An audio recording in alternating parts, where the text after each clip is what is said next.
Hi guys, and welcome back to my channel. So for today's video, let's talk about stretch marks. So i-share ko na din sa inyo kung ano yung gamit ko para sa stretch marks ngayong buntis ako.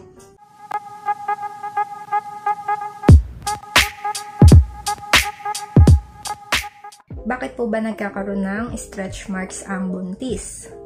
Dahil yan sa hormones, kasi napapalambot ng hormones yung ating fiber sa skin.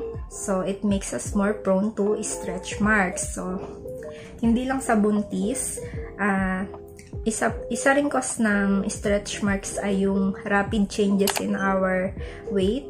So, yung bigla tayong papayat, biglang tataba. So, yun, na-stretch yung ating balat. Nagkakaroon ng stretch marks.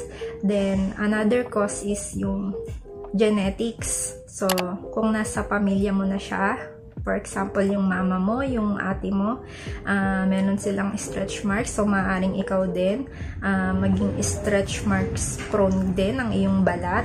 So, yan. Yan yung mga causes ng stretch marks. So, sabi nila sa mga nagbubuntis, nag-uumpisang lumabas yung stretch marks around 6 to 7 months. Yan, nag-uumpisa na dyan makita yung mga stretch marks. Pero ako, 27 weeks na ako, so 6 months pregnant na ako. And wala pa akong stretch marks. So ano ba yung gamit ko to prevent stretch marks? By the way, hindi naman natin mape-prevent yan. I mean, there is no sure prevention or cure para sa stretch marks during and after pregnancy kasi nga wala tayong control dyan. Nasa hormones natin yan, nasa genes, and nasa skin type natin yan.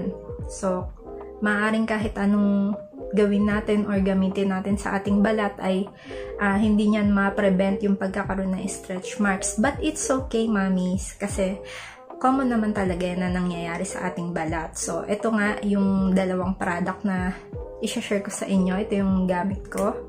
Itong bio oil and ayan, Palmer's Cocoa Butter Formula. So, itong dalawang to yung gamit ko. Since pagpasok ko ng second trimester, nag-umpisa na akong gumamit. Ito lang muna yung ginamit ko nung una, and then kalagitnaan na ng second trimester ko nung gumamit ako nitong bio oil. So, ito munang bio oil yung i-review ko para sa inyo. So, itong bio oil, medyo may kamahalan siya kasi ito, 60 ml lang to, and nabili ko siya ng 520 pesos sa Watson. So, makikita nyo, konti lang siya. Nakakalahati na ako ng bottle. So, I think mga 3 weeks ko na tong nagamit. So, matipid lang akong gumamit niyan. Matipid pa ako niyang gumamit, ha. Ito, ina-apply ko to sa tiyan ko, sa thighs ko, dito sa may puwet. By the way, may stretch marks na nga po pala ako bago pa ako magbuntis. And dahil yun sa pagbabago ng timbang ko, kasi dati sobrang payat ko, siguro 43 kilos lang ako, and then nag weight gain ako from 43 naging 50 kilos. So imagine nyo yun, diba? So na-stretch yung balat ko noon. So I think yun yung dahilan kung bakit ako nagkaroon ng stretch marks. Meron ako sa puwet, meron ako sa legs. So, pero wala akong pakialam. So, ayan. Ito yung bio oil. Doon ko siya nilalagay sa legs ko, sa tummy ko, sa puwet ko. So, hindi lang naman kasi sa tummy pwedeng magkaroon ng stretch marks. Kahit sa pagbubuntis, pwede ka rin magkaroon ng stretch marks sa boobs. So, pwede nyo po siyang ilagay. So, ito. Yung, may amoy siya pero, mabango siya pero hindi ganun katapang. Hindi rin siya mabaho. Alam niyo yun? Mild lang siya, and I think okay to sa mga buntis. So, ayun, nakalagay dito para siya sa scars, stretch marks, uneven skin tone, and aging and dehydrated skin. So, ayun. It contains porcelain oil. So, itong porcelain oil, nire-reduce niya daw yung thickness of the formulation and makes it easily absorb. So, madali po siyang ma-absorb kahit oil siya. Pero ako nalalagkitan pa rin ako dito. Hindi siya katulad ng mga Johnson's Baby Oil, ganun. Pero, mas light siya sa Johnson's Baby Oil, pero nalalagkitan pa rin ako sa kanya. So, yun lang guys. Then, itong next, itong Palmer's Cocoa Butter Formula. So, ito yung una kong ginamit para sa tiyan ko. And, masasabi ko na effective siya kasi yan nakalagay sa kanya. Massage lotion for stretch marks with vitamin E, collagen, elastin, argan oil, and shea butter. So, yan, mga yan. Ingredients na yan ay nakakatulong sa elasticity ng ating balat. So, nakalagay din dito na it helps reduce the appearance of stretch marks. So, siya daw po ay free of mineral oil, parabens, and phthalates. So, yung mga yan ay alam naman natin na harmful para sa isang buntis, lalo na yung phthalates. So, yung parabens naman, alam natin na kapag buntis, may mga buntis na prone to skin irritation. Yun. Prone sa allergy, ganun. So ito, safe siya para sa skin ng buntis. Dermatologist approve siya. And ito nga pala is 250 ml na bottle. So, ayan siya. Ang price nito sa Watson, I think, ay nasa 700 plus. Pero kasi ito, in-order ko lang siya online and may discount siya. And guys, legit naman siya kasi kita nyo yung barcode dito. I-scan nyo lang yan. Diyan yung malalaman kung legit siya. Ang ayoko lang dito, medyo ano din siya. Medyo matagal siyang ma-absorb ng balat. Kasi yung consistency niya ay makapal. So, thick lotion siya. Ganito, oh. Yan, oh. Medyo may kakapalan siya.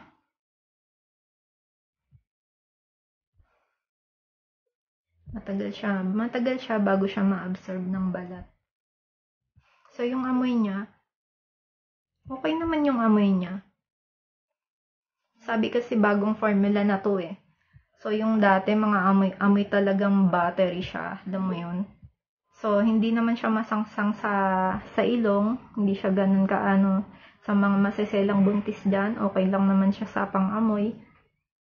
So, I think magugustuhan nyo to. Yung paglalagay ko naman nito, twice a day ko siyang nilalagay araw-araw sa balat ko. So, ang una ko munang nilalagay is itong bio oil. Then, next, ito namang stretch marks lotion. So, pag nilalagay ako nitong bio oil, sa tummy ko na lang siya nilalagay and then sa singit ko.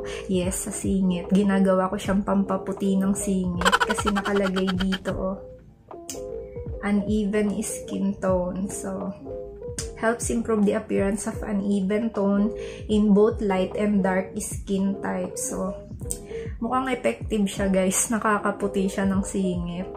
So, sa mga buntis dyan, alam naman natin na mga buntis, diba, nag-iitiman ng singit-singit. So, pwede nyo siyang lagyan ng bio oil. So, ito pag naglalagay ako sa tiyan, mga 3 to 4 drops. So, yun, kinakalat ko lang siya sa buong tiyan hanggang sa gilid.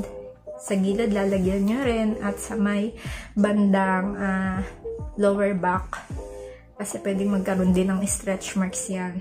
So, pagkatapos ng bio oil, ito naman yung ilalagay ko. So, ang daming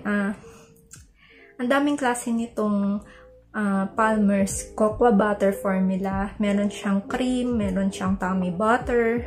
So, ang maganda dito sa stretch marks lotion is pwede nyo siyang gamitin all over your body.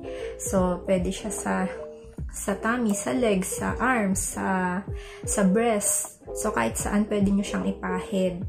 Kasi, I think yung ibang mga klase nito, yung tummy butter, pang tummy lang talaga siya. So, ayun, lalagay ko lang to sa tummy ko after nung bio oil. Lalagay ko siya sa buong tummy, sa likod, sa puwet, sa legs. Yan. Pwede rin siyang ilagay sa arms or sa breast. Pero hindi ko na nilalagyan. More on tummy lang ako and legs at saka sa puwet. So, yun. Every morning and every night naglalagay ako nito.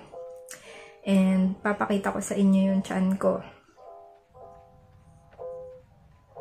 Wow!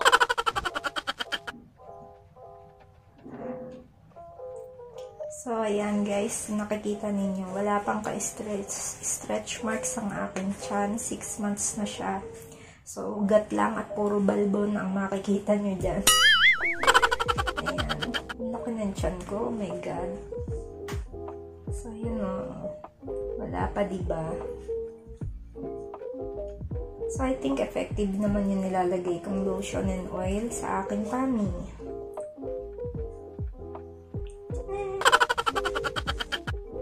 So, yun. Hindi lang naman paglalagay nitong mga products na to ang pwede nyong gawin para makaiwas sa stretch marks. So, samahan nyo na din ng pagiging hydrated all the time. Drink plenty of water para hydrated tayo. Maganda yung elasticity ng ating balat. And control your weight kasi syempre, pag tumataba tayo, lumalaki si baby, lalong lalaki yung tummy natin, magi-stretch siya lalo. So, magiging prone din tayo sa stretch marks pag ganun. So, control your weight, drink plenty of water, and always moisturize your skin. So, ayun. Yan yung mga tips ko sa inyo. So, update ko kayo kapag pagdating ng 7 or 8 months kung magkakaroon ako ng stretch marks. So, update ko na lang kayo. So, all in all, maganda tong mga products na to and hindi ako nanghihinayang na gumastos ako para dito. So, kahit pricey siya, effective naman siya. Yan lang guys ang gusto kong i-share sa inyo. Sana nagustuhan nyo to at nakatulong tong video na to para sa inyo, no? So, wag niyo pong kakalimutan mag-like and mag-subscribe sa channel ko. Salamat po sa panonood. Take care and God bless, lalo na po sa mga buntis dyan ngayon. Bye!